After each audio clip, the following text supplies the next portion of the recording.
Taking that one away from you. I said that his LeBlanc play wasn't looking the best, but obviously he's picked it up multiple times, and sometimes you just don't want to run a certain comp into a assassin, and maybe they're looking for the Vayne once again, and they don't want it to get soloed out. Maybe. I mean, sometimes you just don't want to play against LeBlanc as well. So is Alistar going to be a very smart ban there from Snake, denying that away from Amazing? Yeah, so Alistar, I said that they could maybe Janna it, but Alistar at the moment is just so much free tank stats in the mid game. It's not even really what he does in lane, it's just the fact that he's a huge tanky guy in the middle of the game, and you don't want to have to burn important cooldowns on him, so just get him off the board. Because he respected there as well on the top side. Hecarim banned away from Flandre, despite the fact that Xiang's played it quite a number of times there as well. So OMG really singling people out with their bans, and a Sivir ban on blue side as their final one. Yeah, that's weird, because in the LPL we see that teams like to pick Sivir as their first pick. It unlocks a lot of top lane bans, and getting rid of the Hecarim and the Sivir means a lot of the hard engage, a lot of anti-carry that can come out of Snake's top laner especially,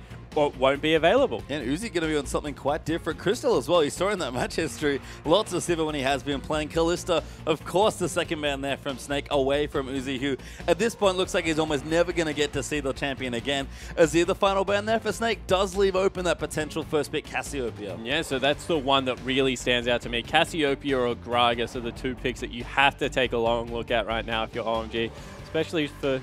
Wow, going potentially with a Maokai pick away. That is from Flandre, and with Gnar still available, I think that they could get a similar power pick in a different lane with leaving both up. I mean, Maokai's just so solid that I guess it makes sense why you want to take it. I think it's actually good against Cassio as well. So as far as solid first picks goes, maybe not on power quite there, but I think a very solid, very flexible first pick at least. Yeah, it certainly is. And you know, Maokai, he's consistent throughout the game. So like, when Gnar is looking for windows and transformations, Maokai just always, with his ult up especially, does the exact same thing. And over on Snake's lineup, wouldn't be surprised to see that they would pick up Gragas for Beast, because that is by far Juejue's best jungler coming into this, and Beast plays it extremely well as well. He does. Big on the high pressure, loves to invade and get in people's faces. Elo actually going to get the Nautilus there by the looks of things, although if any team's going to put it somewhere else, it's probably a team like Snake. But Nautilus, Gragas, good CC, and very tanky members to start things off. Yeah, and they have both engage and disengage in their kit. They're able to kite back extremely well, and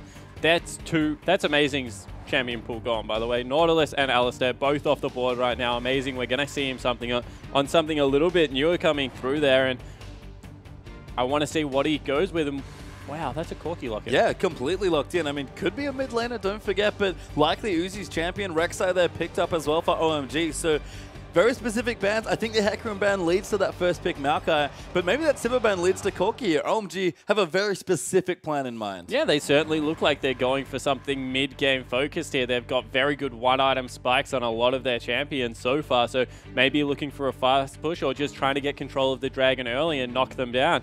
And we see right now that Crystal, he's hovering his Draven. This is what he tried to make Draven work with a lot against the burst damage of Corki. The consistent damage that can come out is very good. Tristana, she had some burst damage of her own, though. I mean, she does, and it's one of Crystal's favorite champions here. I think, oh my god, they are flexing it, it feels like. Yasuo and Tristana, the responses there for Snake. I think this is so clever, because either way with that Corki on the board, it's good in both those matchups. Yeah, it certainly is coming through there. The other thing we have to look at Yasuo is top lane, because we've seen a lot of top lane Yasuo come out in different reasons. And if you grab the Barmy Cinder or a Giant Spell as your first item, Maokai can't bully you out of lane after that. You go straight into your static shiv, your huge offensive items can come through afterwards, and Yasuo is someone that you do have to pay attention to as a legit carry. And with Gragas and Nautilus already in the lineup, even Tristana's ultimate, he has so much already to build him up. So I like to pick a lot there from Snake, but OMG, they're pretty much done. Amazing is going to go back to Thresh. That's a strong default pick. And Cassiopeia there for cool. So they managed to get Cassiopeia last. Lines up fairly well against whatever's going to happen, even if Snake are going to pick away a mid laner here. You said it already, mid-game power for OMG. That's exactly what they've got. And this is the combo. This is why everyone tried to make Yasuo work everywhere else that wasn't middle lane for so long, because Orianna was huge when he first came into the meta, and the Orianna-Yasuo combo is something that you really have to watch out for, because that shockwave coupled with the last breath is just absurd amount of damage in the mid game when you only have a couple of items, and that's what they've gone for. So Flandre, we said he's going towards more farm oriented, more of a carry champion.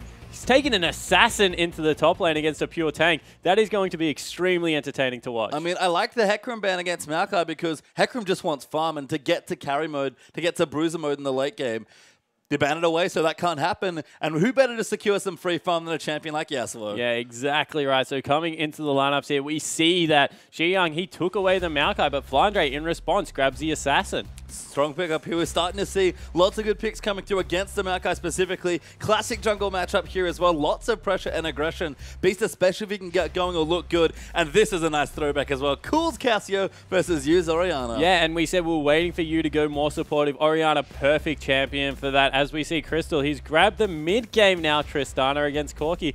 I haven't seen that matchup in a long time, and I want to see whether with the Nautilus and Thresh down there, they pretty much equal each other out. Whether Tristana can get ahead. I mean, pretty bloodthirsty in general in that matchup. You have to think with players like Uzi, like Crystal, there's going to be a lot of action and a lot of blood spilt in that lane. Yeah, you certainly think so. And the one thing that I think that Tristana will do better is shove out the lane, because Uzi, he's not going to want to waste mana on pushing out those creeps with the phosphorus bombs, especially early. He wants to trade with it and try and get some sort of advantage. So look for the Tristana to just repetitively try and shove out. Well, it's a fun first matchup. Let's get on to the Rift.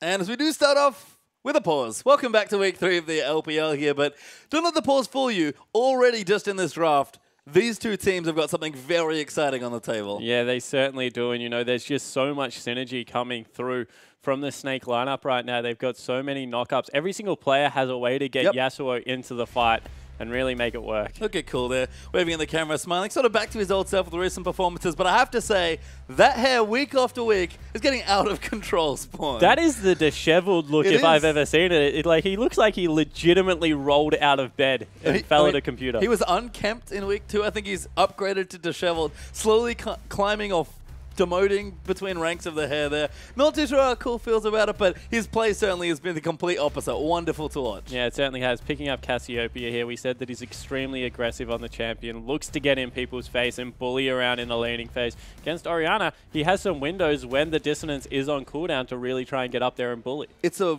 really interesting matchup as far as mid lane matchups go, because, I mean, like a lot of these, you know, utility or more sustained damage mid laners that don't have gap closers or dashes, positioning is so important, and that's even more important with champions like Cassiopeia and Orianna. Yeah, well, the thing about Orianna is you expect so much impact out of her ultimate, but you can flash it really easily. So if he ever is in a spot where he has all summoners available versus all summoners available, you would give it to the Cassiopeia. In saying that, as soon as Orianna has a summoner spell advantage in the matchup, I completely agree with it. Very easy to shut it down. And then even kind of add to that matchup as well, lots of early jungle pressure can also come through. So mid lane's definitely a place where I would expect a team like Snake to maybe look and shock cooldown, because he has been so good, especially on Cassio.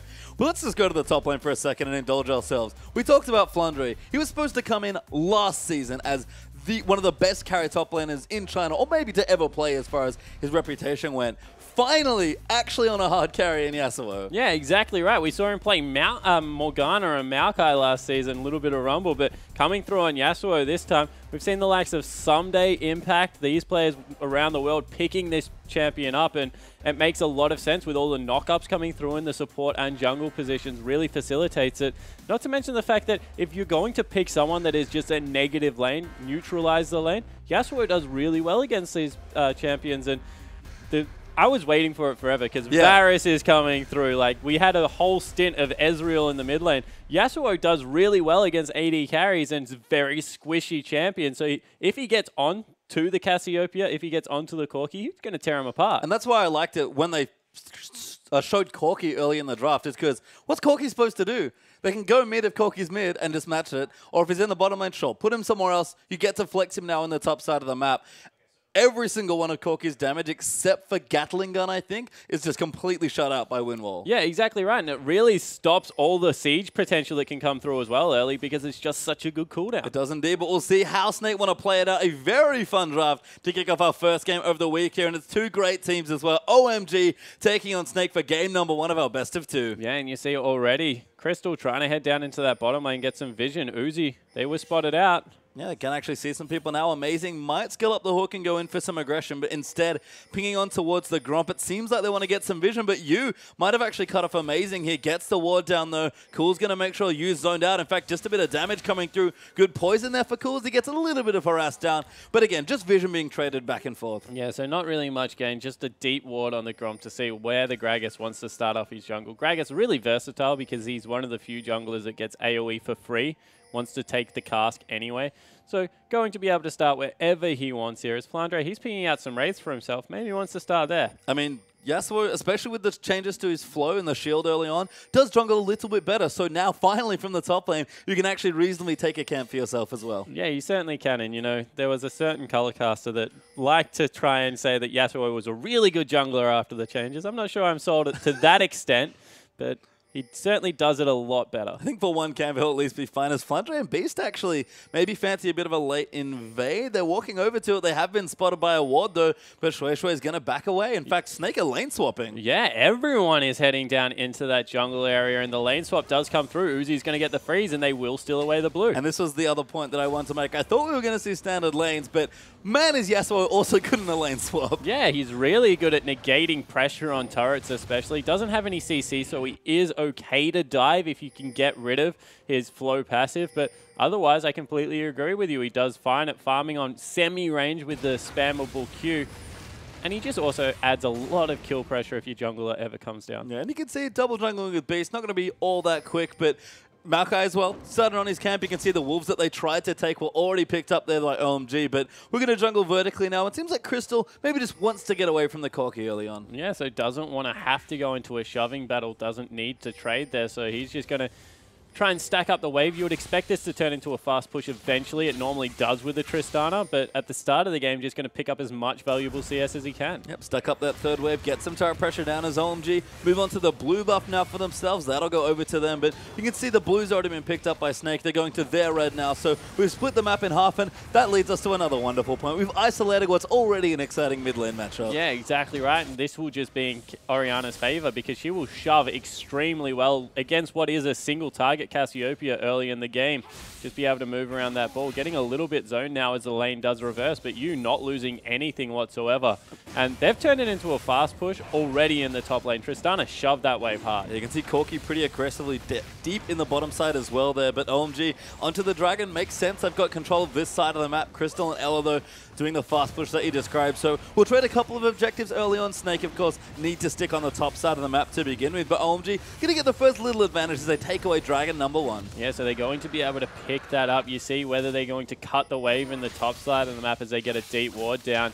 Mid lane, you're starting to get maybe a little bit bullied by Cool here. Misses out on some CS as he's zoned by some poison, but they're sending Ella in there to try and get a gank. I don't think I've ever seen a champion quite have as many ups and downs in lane, apart from maybe Rumble. And Cassiopeia, just a very level-dependent champion. Yeah, it certainly is. Comes through, has some different peaks and troughs as depending on whether you have levels, depending how much poison you land as well to get some evolutions in. Build path is a huge thing. We're seeing a lot of Abyssal Scepter coming through after the Tear of the Goddess as well. So agree, she has some different power spikes depending on what you want to do exactly with her, but is incredibly strong in the current meta. You can see Snake going to have to fast push it now instead. I like the little ward that they've got there to spot people coming through, but Xiang, very smart. It's not even going to walk around. In fact, using saplings to try and get a bit of additional vision. Gromp will go to Beast, but Snake will move up to the top side, be able to take it out by the looks of things. And Uzi holding wave a little bit, but again, both of these towers on the opposite sides of the map should be falling relatively quickly. Yeah, they've actually pinged out Xiang here, so they will be in wait if he does come up there. He's only level 2. And as soon as they walk aggressively, you see that he's really smart in backing away there. Yep, Xiang's playing very safe. Amazing's even coming through to join as well. So if they go aggressive, a Lantern's available to try and take it out. He knows the Gromp is gone. He's probably suspecting Snake to be here. Tower falls in bottom lane, will now fall in top side as well. And it's a very curious first 5 minutes of the game. Yeah, and both waves won't bounce back, so they have to stick around and shove here. Only Uzi in the bottom side of the map, so he's not going to have that luxury. But overall, an equal trade comes through here, and everything kind of worked itself out. Yeah, I mean, OMG actually maybe thinking about getting aggressive. Tornado goes just wide there as They zone them out with a couple barrels, but instead just coming up to make sure Xiang secures some of that farm and will now reset. Uzi's actually going mid lane, maybe? He's gone back and got a Phage, so a little bit stronger now, but level 5 especially, going to do a lot of work in this early game. Yeah, and you would think that they would send Uzi back bottom because there's a good freeze up here for Xiang, and now all of a sudden Flandre, he's going to be overextending for farm if he wants any of it. Dragon is already off the map, so OMG actually come off the back end of that trade, even though Xiang is currently behind. Fairly good if he can hold the wave off the turret. And you can see doing a nice job. OMG have set up nicely after that turret trade is amazing.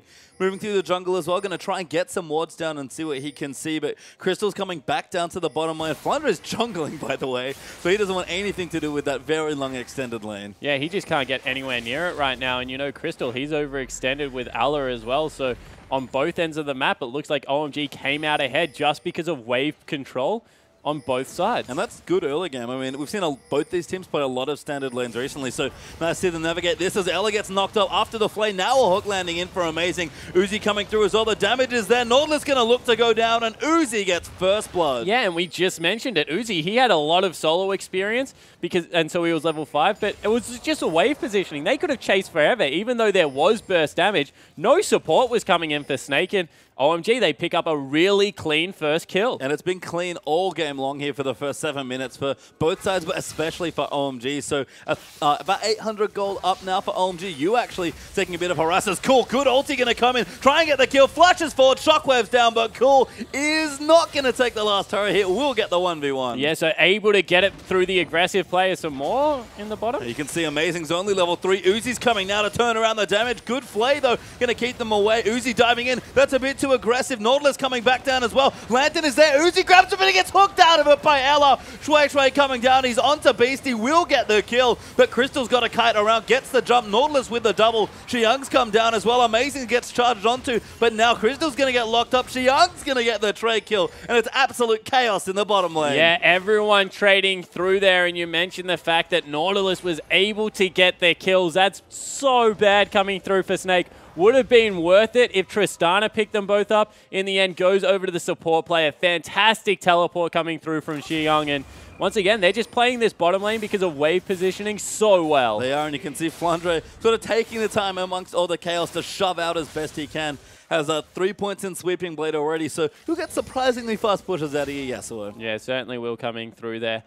We didn't really hit on the fact that the 1v1 came through from Cool, and I like that it was in the exact fashion that we said it would be, flashing aggressively forward, making sure that his presence is felt on this Cassiopeia. Nearly already got his Archangel stacking up there, and he's at a fantastic point in this game just because of the isolation that came through from the early lane swap. Yeah, but I think we're going to learn a lot more about Orianna Cassio as a matchup, because we've seen it a couple of times in the LPL, but still have a lot to learn about it. And it seems to me the Cassiopeia players, at least early on, are getting the upper hand in the matchup. Yeah, it certainly appears to be the case. You have to have a look at how the itemization came through from you as well, electing to go for the Codex and some CDR over the Chalice early on, so we won't have much help coming through there through the magic resistance. And that was just Cassio really understanding when he could flash based on where the ball was. You had to pull it back before shockwaving and just couldn't get the damage down under turret. And it's been that calculated aggression that's really impressed me from Cool recently. So nice to see you still here as we move into week 3 of the LPL.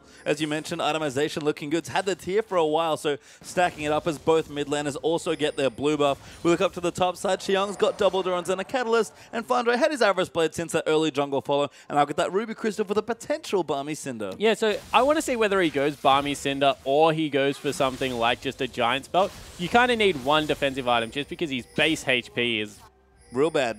I want to say non-existent nearly. Yeah. He's one of the few champions that you either have to go triple blade, like Doran's blade I'm talking about, or a health item right now, because otherwise in the top lane, base stats just wreck you. Yeah, not enough there as OMG actually going to pull out their second dragon. Flandre with the teleport and level 6 can come in now as well. They set up a couple knockups that might be alright, but they have to go quickly. A good wards there for Snake, but OMG, too much neutral damage. Yeah, just able to get it done, and you know, they peak earlier right now. They've got the Maokai who does more at this point in the game than the Yasuo. They've also got the Cassiopeia for burning through with the early advantage. So smart call from Snake there to just let it go. It's only the second dragon. probably don't need a fight until number 3. And I looked down and smile, Spawn. I was looking over at the jungler, saw the Cinder there for Beast, moving for that Cinderhawk. But I look at Shui Shui and I finally see a Warrior Rek'Sai in the Cinderhawk meta. Yeah, and it's because they know they're stronger right now. So why not continue to try and bully? You can still go pure tank after that, but for the next 4 minutes, he's going to be incredibly strong. Cool, they get slowed by that barrel, but that shockwave, you could just hear it. That was you missing that as 4 people, I believe, tried to gank onto Cool. At least 3 of them as he's going to clear that wave instead. Amazing going to come through as Flandre is moving in onto Amazing. Rek'Sai's coming down as well. Amazing going to be the first to fall. No! Still alive as Shui Shui is into defend. Flandre far too low, gets taken out by Uzi, and now the Rek'Sai's going to come through. Ella going to get low, but U's rotated down. Crystal though flashes forward to get the kill onto the jungler, and it's a 1-4 on Treg with some dangerously low health bars. Yeah, but the teleport came through. They finally got the kill onto Crystal, which is what they've been trying to force for so long. Get that AD carry going. He's got a red buff, but meanwhile, Xiang, he's picked himself up a CS advantage and he's shoving in that turret. Yeah, finally get some free time. So going to pick himself up a bit more farm as you see Flandre with the Giant Spell. Not the Cinder for a bit more pushing power, but plenty of flat health. And you can see in that last change, he kind of needed it as Beast is in the top side. Doesn't go aggressive onto Xiang though, just going to clear out the wave. Yeah, so you see Beast is very low on mana, so he needs to be careful as Cool. He's making a move up in the top lane. This is a potential dive waiting to happen. Good sweep there as well, actually. Now knows he's in undetected up to this point. Will sit on a ward now, so not going to have the element of surprise that he might have wanted.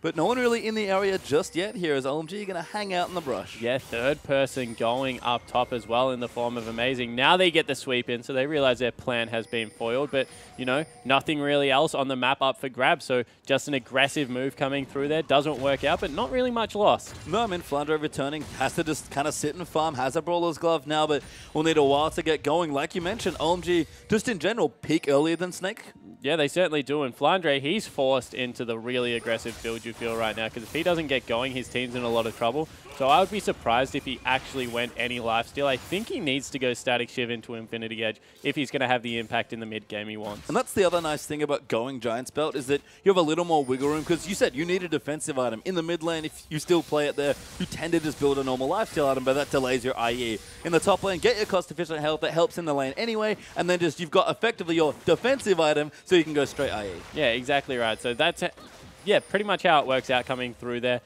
I still, even when I see mid lane Yasuo's at the moment, more often than not, they do go a health item right now, just because, like, you look at the likes of Cassiopeia, Azir, the current mid laners have ridiculous amounts of base damage as well. So it's just something that you need to combat everything that's coming through. In the current meta, a lot of free stats are what you're looking for, like the mana pools, the regens coming through, the crits on Yasuo, but the high base stats are what making things very viable. Even Maokai, he's got surprisingly high base damage on all of his abilities coming through. As we see a 3-man push in the top lane, and Crystal trying to respond in kind, but that wave being cleared out much quicker than what the top lane was. Yeah, there's too many people in the top for LMG. So Uzi with a nice rotation actually already has his Trinity Force as well at 2-1-1 with a mountain of CS. So these rotations, we saw them a lot from EDG in spring. Get that Corki into lanes, push down the turrets, and Crystal, he's trying to answer back. Yeah, he's trying, but Cassio's on the way down. Rek'Sai's there. He's probably going to die. Shui's here as well. Beast with an ulti maybe to peel them away, but Cassio's there. The sapling isn't going to quite get the slow by the looks of things.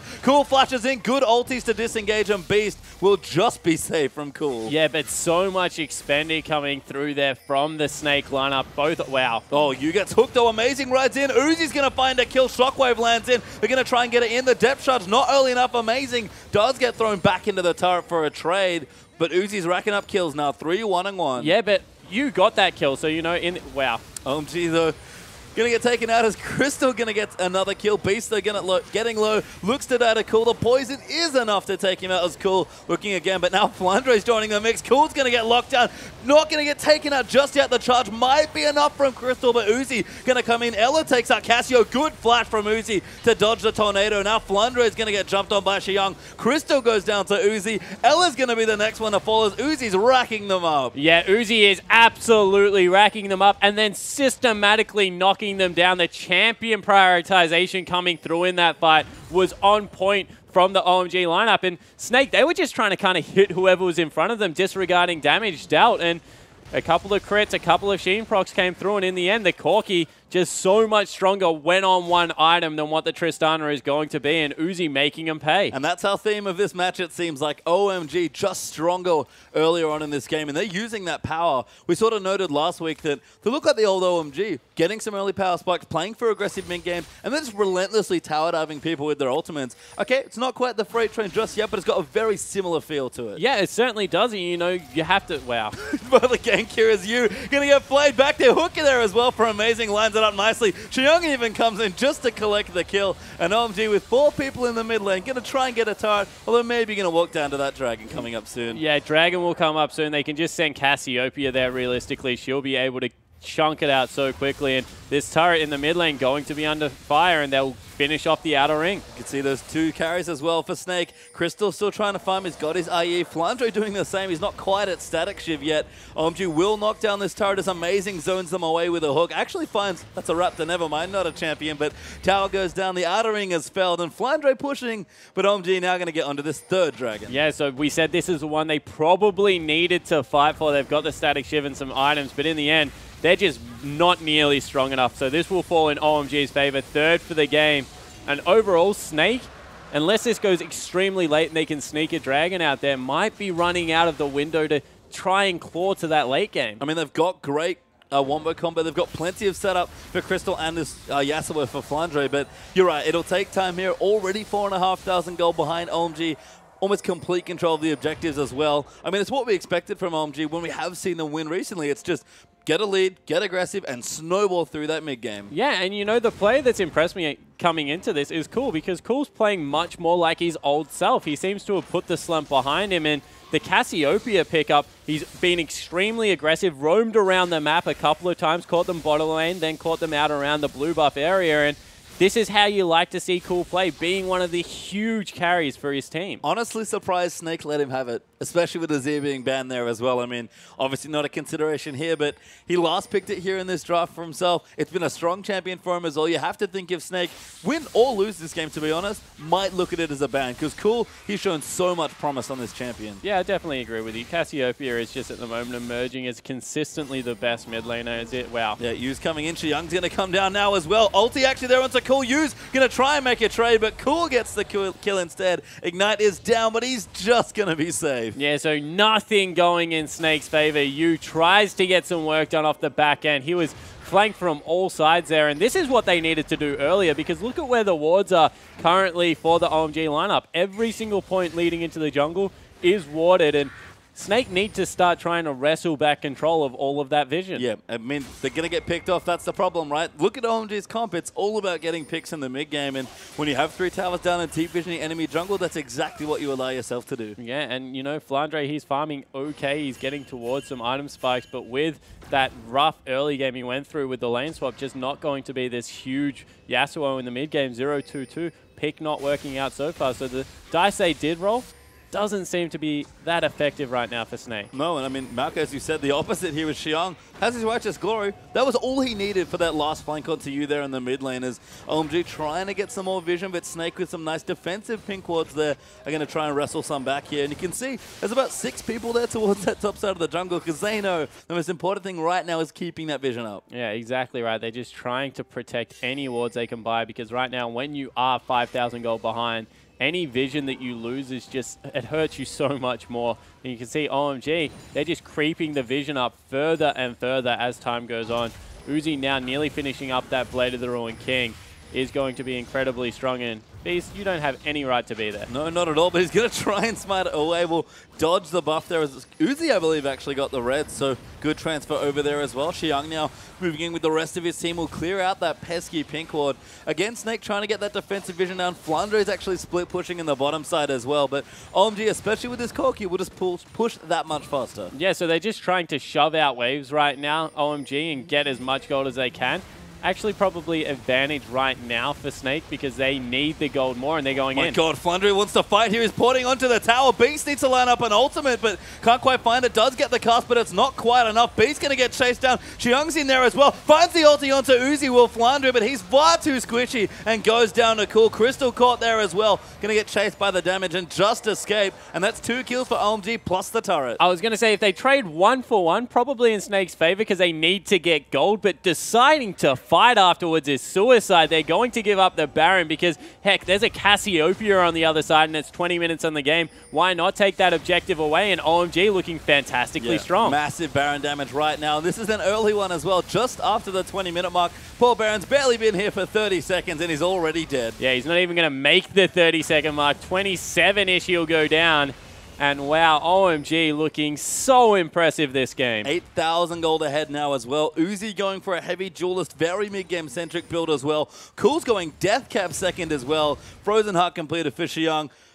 Giant's Belt there for Shui to pairing with that Sidestone. Everyone's firing today. Yeah, and this is what we said. One item, OMG, just so strong at this part of the game. Now they're moving towards 2 items before any are really done over on the side of Snake, and this just means that the more Snake try and fight with what should be when they're starting to nearly hit their stride, if it was a completely equal game, is not going to work because 8,000 gold is the advantage right now for OMG. And this was the thing about Snake, even last season, to be honest, in spring. They're great team fighters. They play very well together, especially around Crystal. But when they got behind, they just struggled, even with their great team fighting, to catch back up. And now Beast being caught by Xiang, going to get snared up by the Twisted Advance. Shui is going to get the knock up in there as well. Amazing's coming just to make sure they get the kill. But Beast, he's forced to body slam and flash away. But the righteous score is going to mean Uzi will collect the kill there instead. By the looks of things, does get it for his 5th. And OMG going to shove down bottom. And this is exactly why Snake struggled last season, because they have a huge on button and no off button at all. They were behind, they go for the jungle steal, lose another kill now with Baron buff, probably going to look to break the base. Yeah, I mean, Flandre is going to look to trade for a turret in the top side, but I don't even know if he can get that down. Okay, we'll get a turret, but no teleport means Snake are very vulnerable. Xiang going to dive in. Yu's going to be the target. Gets popped by Uzi. Shui dives on the Crystal. Uzi follow flashes for the kill. There's a double coming in. Ella going to be the 3rd almost in the traders. Beast is still dead from the last exchange. Base is broken. Flandre is back, but it's 2v5 right now. Yeah, and it looks like they're going to stick around. Not really much burnt. Maybe even teleport back into the base with Xiang with some home guards, and OMG looking to close out at 23 minutes. They want to finish the fight right now. Xiang is porting back as well onto a minion. Doesn't have home guard, but going to charge forward. They're going to try and dive Flandre, get the first knock-up. Amazing comes in. Flay comes through. Xiang finds him with a Twisted Advance, finishes the kill, and OMG have run over Snake in game number 1. The ulti not enough for Nautilus, but the game is over. Yeah, it certainly looks to be the case. They're trying a last-ditch effort. No, they're not even doing that. Surrender vote comes through, and OMG in 23 minutes dismantle Snake. And you can see that game much cleaner than Cool's hair, but a win's a win for OMG, and that was style. Hey, his hair looks clean at least. It just is a little bit messy. That's true. It is a little bit messy. It's rather messy. But again, his Casio proves to be very clean and very